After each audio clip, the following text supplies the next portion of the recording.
The Cuban Missile Crisis almost started World War III, but there is a very small silver lining. It taught world leaders they needed to communicate better, and it gave us the red phone, though it was never really a phone. As early as the late 1950s, Soviet Premier Nikita Khrushchev wanted some way of contacting the President of the United States faster and more reliably. The countries went back and forth on the idea for years, and it wasn't until 1962 that both of them agreed that this was something that would be beneficial to everybody. But then in October of that year, there was a 13-day standoff between the United States and the Soviet Union after the US discovered Soviet nuclear missiles in Cuba. Khrushchev and Kennedy worked hard to defuse the situation, but it was really difficult and slow going because of the lack of communication.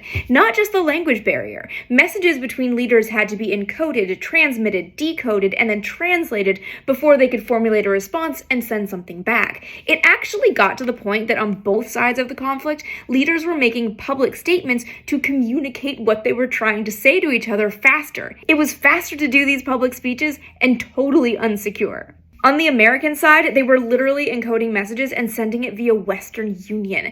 There was a chance that the messenger who came to get it on his bike would lose it or get sidetracked, and the Soviets would just never get the message. This was no way to diffuse international tensions. It wasn't until August of 1963 that this direct communication was established, but it wasn't a phone. Phones weren't very reliable at the time, and there was some concern that speaking casually over the phone or not really picking your words carefully could lead to miscommunications or mistranslations that could actually escalate things.